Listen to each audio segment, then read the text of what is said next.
So, friends, today let us discuss history of the most important country of the world, and that is the United States of America. Many people they hate this country, many people they love this country, but this is the only power, the superpower in this world. It defeated the other power in the bipolar world, the erstwhile USSR, and now with dignity, pride, maybe arrogance, they call it the only superpower of the world.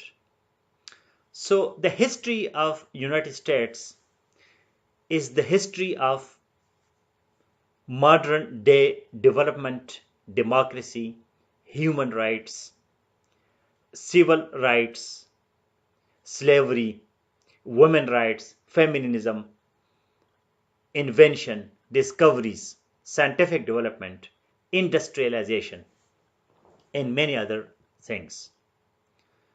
History of the United States is so interesting that when you read each and every period, so you are absorbed that how this nation today, which is so powerful, so developed, and the American dream is the dream of maybe each and every citizen of the world, went through such important stages in their history, which today we witness in Africa, Asia, and other underdeveloped or developing countries. So the world can learn from the history of United States. If you think that the history of United States starts with Columbus, Christopher Columbus, who arrives on 12th October 1492. 12th October, by the way, is my date of birth too.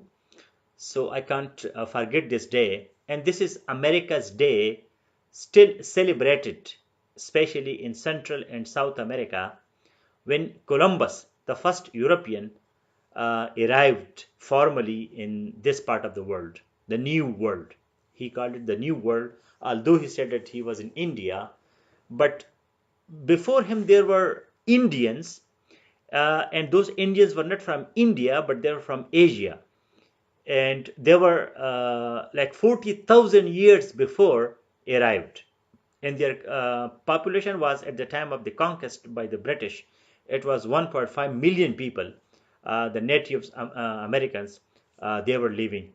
And they also didn't become part of important part of the US history when the French people they were pushing them, and then when after American Revolution, when the Americans themselves were pushing the native Indians to colonies and to reserved part of the America, United States of America.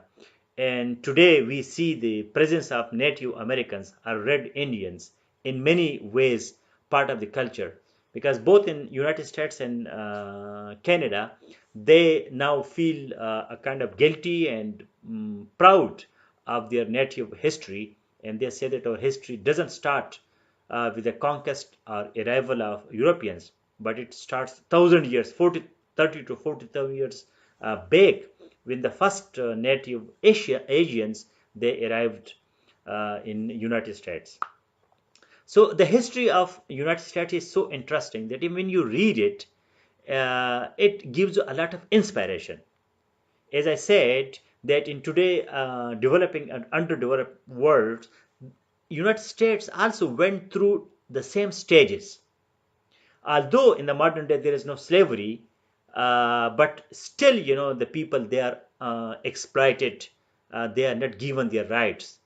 And the three words in the American Constitution are so attractive that for me it is the whole philosophy of life: equality, liberty, and pursuit of happiness.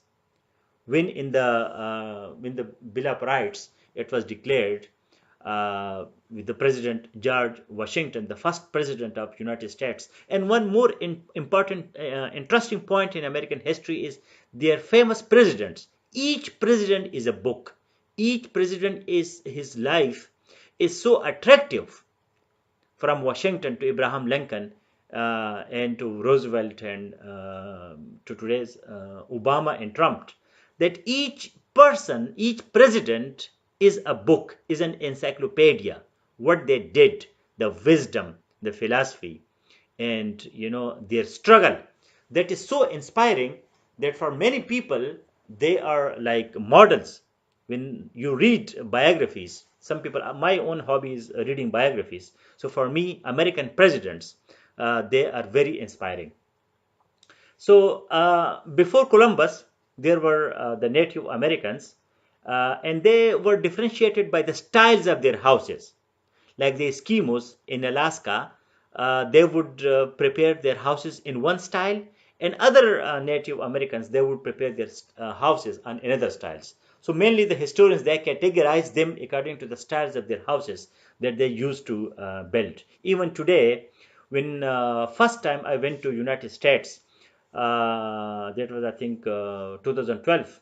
So for me, it was a dream to see the country which is so famous throughout the world. Even we say that China is a power, and that is now the second economy. The first economy, that is United States, and United States is the third largest country population-wise, as well as I think fourth in area-wise in the world, but number one still in economy. So innovation, technology, scientific development is so dominant in United States that McDonald and Hollywood movies and iPhone and Burger King and so many, their culture that is spreading throughout the world. That except this Hawaii, or I don't know how to pronounce it, that phone in Chinese, they don't have their own original trademarks or patents, is the American people they have. So even China economy that is running on American products, maybe Japan and other also they have their role, but the innovation and creativity in American life, that is very interesting. So when I first time I have been to United States like multiple of times, many times, and I study that the people, the whole country. When you go around the country, I have been to so many states, and each and every state that is developed, and there is uniform development. The rural areas and the urban area, you won't see any difference. Each and every inch of United States is developed. If even if that is a desert, if that is a jungle, if that is woods, still the river, the ocean, each and every part, each and every inch of United States, that seems clean, organized, developed, in a systematic way. So you can see with your own eyes the greatness of this nation. Many people in developing countries like Pakistan, they will talk against United States. And the people who are writing slogans on the walls that America Murdabad or America, death on America, children of those people are studying in the universities of United States. So this is a kind of conspiracy against the poor people and those people who don't understand United States, which is the dream of so many people. All these leaders and political politicians, they would love to go to United States. And many people, they may even leave their home countries, their families, and they would love to go even illegally to United States, and maybe spending millions or maybe thousands of their local currency, and they would like to go to United States. So there is a big attraction, but there is a paradox, self contradiction, that the people, they would love to go to United States, but still they will hate United States. So the perception of United States, is perception is larger than reality. Sometimes, it is said that when the lie, the truth would come, so the lie would destroy the village. So the people, they can't conceive and they can't perceive the difference between reality and perception. So the perception of United States in the world is not good. But from Edison, from a light bulb, and from the Wright brothers, the aeroplane, and the first astronomer on the moon, on the surface of moon, Armstrong, all these credit go to the United States. They have given to the world liberty, equality, and pursuit of happiness as slogans, human rights and democracy. Now, on the other hand, yes, they were involved and they are involved in many world conflicts. But the imperialism word can only be applied on their occupation of Philippines, Puerto Rico, and Guam. These are, Puerto Rico is still, a kind of part of United States. Philippines is now independent country. They attacked Iraq or Afghanistan after 9/11 and the Gulf Wars, but they never occupied like an imperialist power when the British power and when the British they arrived in United States in 1606, and then in the religious people when they arrived in the 13 colonies when they established, and when the French and Dutch they also arrived in United States, and when the British ultimately they occupied United States, and then the same British who are now Americans, they started fighting the revolutionary wars against the Great Britain, and then they got their independence 1776, 4th July, and then their constitution and the Bill of Rights, and then George Washington became the first president. So they were basically British people, but then they started their revolutionary wars and their confederation, and then later on the federation, and then the North-South wars, and then against the slavery. In the North-South civil wars, 600,000 people they were killed. In the World War II, 400,000 Americans they were killed. In the Vietnam War, 58,000 Americans they were killed. So their sacrifices enormous. But if we see those, even the Arabs, Muslims, they started from Mecca and Medina, and they occupied the North Africa, the whole Arabian Peninsula and the Middle East, and then they reached up to Spain and Hungary and Turkey and Asia and India, Indonesia, Malaysia. This whole they occupied those, and they made it part of their empire. Similarly, Spanish, they started from Spain and they occupied the whole Central and South America, and they even reached to Philippines and Africa, and French, Africa, and Asia, and Portuguese, Africa and Asia. So those were colonial powers in the real sense. They would go, they would occupy, and they would make those territories part of their empire. United States did not do it, except Puerto Rico, which is a small island. I have been there, and even they have their complete autonomy.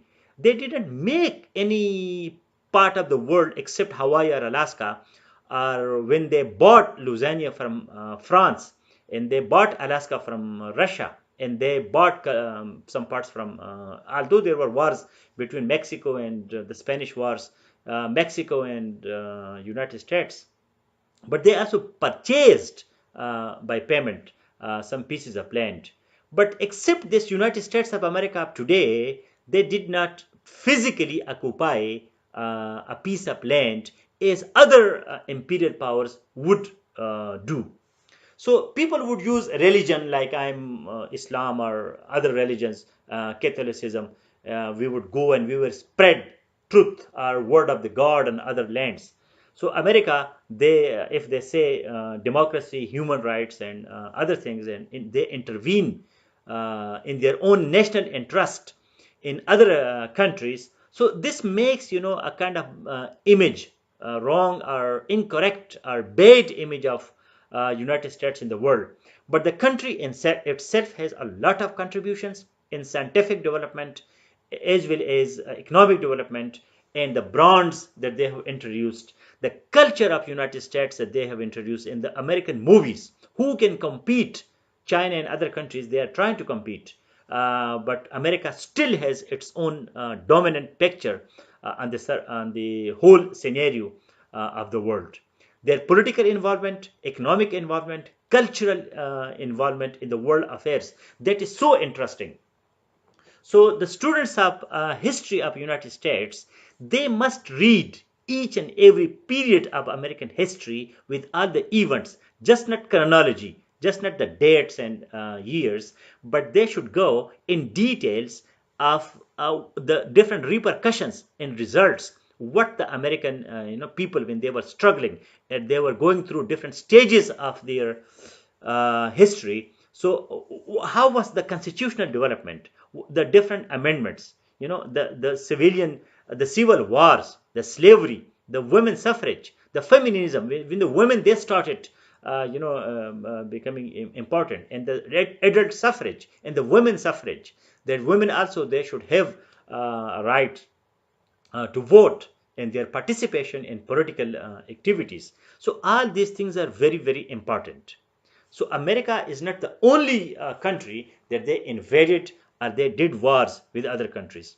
Now we see after this initial Native Americans, then arrival of Columbus, and then Spanish, French, Dutch, British colonies, Revolutionary Wars, then the North and South Wars, Abraham Lincoln. Each and every president is so important.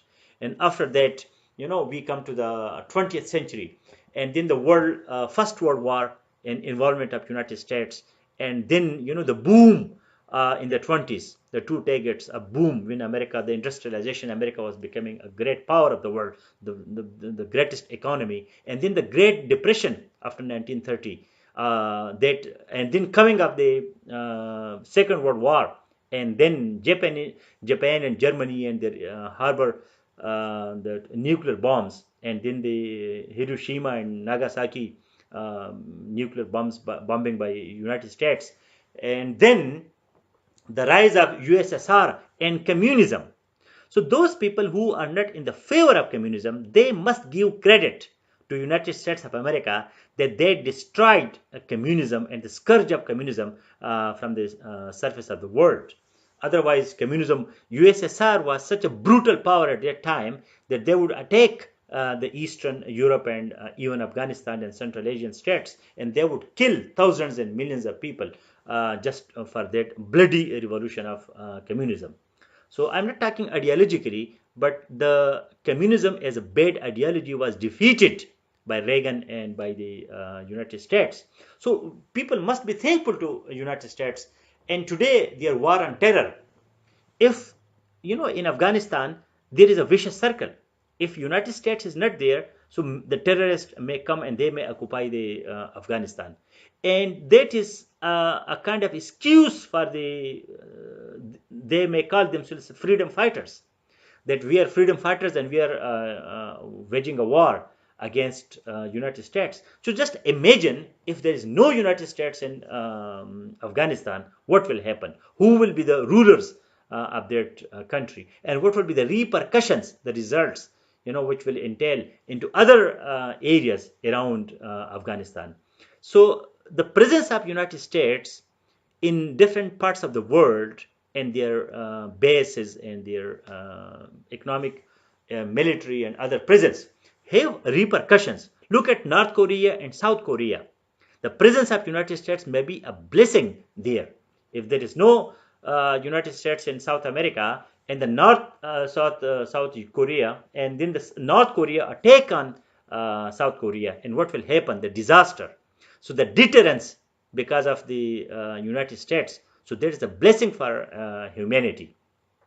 Similarly, in Vietnam, the war is so famous. 58,000 Americans were also killed, and so many Vietnamese would die. But that was against to block communism to spread in East Asia, East South Asia. So the role of United States, against whom they are fighting, against communists, against terrorists, and if they are the Arab Spring, although Libya, Iraq, and Egypt is still a success story. It is stable. Libya has also become stable. Iraq is also going through their stages. They have their democratic government.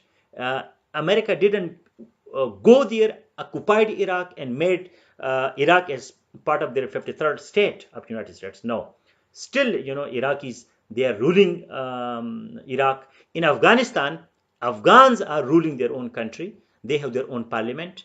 They have their government in the Afghanistan. Maybe in the mountainous regions, the anti-government elements, the insurgents, maybe they are in power. But still, we see parliament and democratic process in Afghanistan. They don't go and they don't occupy it physically or personally, and they don't make their own vicegerent or their own governor to be part of the ruling system of those countries. So Middle East is going through, the only country which is democracy and developed country in Middle East is Israel. All others are dictatorship, monarchs, and kingdoms. So if there were democracies in that part of the world, this is not understandable that a man will not leave the power if even that person is 70, 80 years old, and they will not leave the power. So no, this is in 21st century, such things cannot be tolerated. As the religious people would spread the word of God, and they would go and they would attack and they would conduct the holy wars, that we are the torch bearers of truth. So why not we attack and invade and change the culture, language of the people and their religion? The Arabs, they destroyed the Persian Empire, and they destroyed the Byzantine Empire, and they reached to the Turkey and the whole world. And similarly, Spanish and Portuguese. So United States has its influence in the new colonial way. If they talk democracy, human rights, so then those are beautiful slogans. There is We can criticize their impact on the world, and they might have committed a lot of mistakes, but still their contribution. For example, China would build roads and universities and hospitals, same as the development model of Japan. America doesn't do it. They will spend millions of dollars on bullets and some other small projects. They may be distributing their aid, US aid, in some edible oil or pulses or rice or food, but they won't do something on sustainable basis. So maybe this is one of the loophole in their development strategy. For example, Canada, they may do like another kind of development in the developing world. has its own model. They should change. They should do the things on sustainable basis to create image in the world that they are friends. They are not enemies of those countries.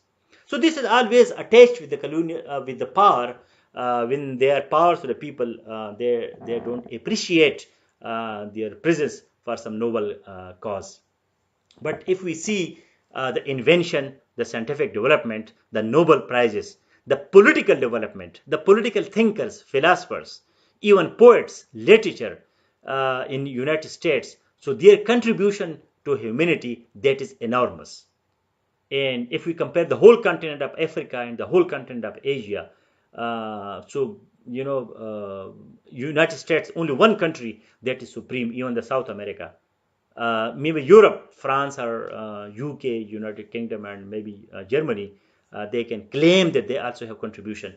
So the history of United States is quite interesting. This was just the outlines and my first introductory lecture on US history. I remained a student of US history, and I love to study the US history for my own understanding. And I will suggest that you must take keen interest in this subject. If I would be once again an aspirant of any exam, and if I would have the choice to choose US history, I would love to choose it, because study of the US history is like study the history of humanity and modern humanity. And when you study, their own civil wars and the Native Americans and French, Dutch, British colonies, and when the same British people, when they come to America and then they fight against the mother Britain, so that becomes so interesting. And when millions of people die, 600,000 people they die in the civil wars for the sake of against slavery. When Abraham Lincoln, his slogan was no slavery. And in the South, the cotton production and slave for them was like an instrument, like without slaves they would not grow their cotton, and their economy would collapse. But Abraham Lincoln was the person that no, I will not tolerate slavery even for economic and other benefits. So that was such a big message, important message to humanity, that economy is important, but not at the cost of human or humanity or human aspects of life. So such struggles and their depression, when their economy was in depression in 1930s, and how they would come out. And then the Monroe Doctrine, that Europe one would have told was not that US will not be involved in other countries, but there he told Europe that you won't intervene in Americas, North, South, and Central America, in the whole these two continents. You cannot intervene anymore. Just let the people to lead their lives according to their wishes. So that was a kind of emancipation of slaves, women, and colonialism. And then the building up United Nations was it's such a great contribution. And today, United Nations in New York, it is run by the United States. They are like the budget and everything come from most of the budget come from United States. So, in their involvement in the world politics, economy, and development, that is so impressive.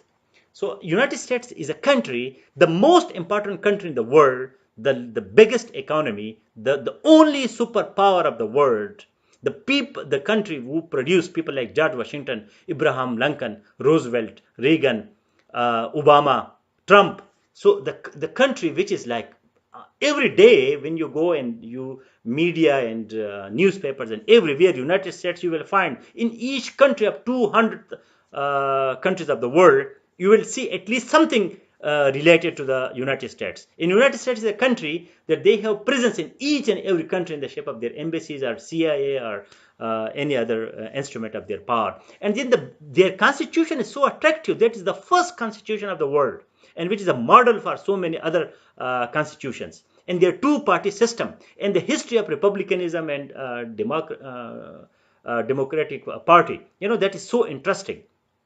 And then, if Clinton is no more a president, then his involvement in the social welfare and other developmental activities, the Clinton mission. So, all such things in Obama, the first African. Look at the equality that an African, the slave, even in 60s and 70s, they didn't have rights. But after in few decades, the blacks become so powerful that we see the Obama is the first, the descendant of the slaves, but now he is the president of the United States. And then come Trump. Each president has its own personality and its own, ideology and the contribution to the American history and to the world history. So the whole Europe could not fight against Germany and Japan, but when United States came, defeated. United States never lost a war like maybe in Vietnam or Afghanistan, but still their presence is there. In Vietnam, there is no more communist Vietnam. Even the communist Vietnam today is adopting capitalism. So we see, and look at North Korea and South Korea. South Korea is so much developed. And China, which is it is capitalism. Communism is no more there, only in politics. So the American doctrines, the American belief system, the American value system that is becoming so popular throughout the world, the American music, the American English, the accent, Hollywood movies, So we can see American presence in the world in politics, economy, and culture, diplomacy, the American, system. If you go to United States and you see their development with your own eyes, you will be really impressed. So this was my introductory lecture. My advice is that go for this subject, love this subject. This is so beautiful. You will enjoy it and you will learn so many things from the American history, which will become part of your own personality. So please, we will discuss American history as an interesting subject. I love this history. You can start from the Native Americans, you can come to the Europeans, and then British, and then the American struggle against the British, and then their constitutional development, and then their own problems, and after those problems, how they become the only superpower of the world today. So this whole, series of events, that is interesting. So I will invite you to this world of American history, US history, which is so interesting. And United States is a continent, that's not one country. And if you go to that country, their geography in the north, in Alaska, their geography is so interesting. And when you go to the south, to the Texas and near the Mexico, the New Mexico and California, and when you come Boston and New York and Florida, the tropical Florida, which was part of the Spanish Empire once, but now it is part of United States. So this whole land, when you see the map of United States and when you go physically there, so it is so attractive, so captivative, heart dissolving, that you are just going and you want to love the United States in spite of its political and other involvement in the world. But United States and the people of United States are so nice people. The human rights and liberties and freedom, individual democracy, each individual is important in United States. In United States is the only country where citizens have sovereignty, not the government or not the state. Citizen, each and every person is important. Each and every human being, each and every soul, that is important. Even not only human being, but dogs and cats and animals, they are important. Even plants and crops and environment, that is important. Trump might be talking against the climate change, and this is again an interesting thing in U.S. history, that they are talking against the climate change, but they are more again for industrialization and economic development. We will discuss. United States is a controversial country, but a very interesting country. That is the only country in the world which is the most popular country in the world. So why not to study the history and the development, that how from that Columbus America, now United States is such a important country in the world. Thank you.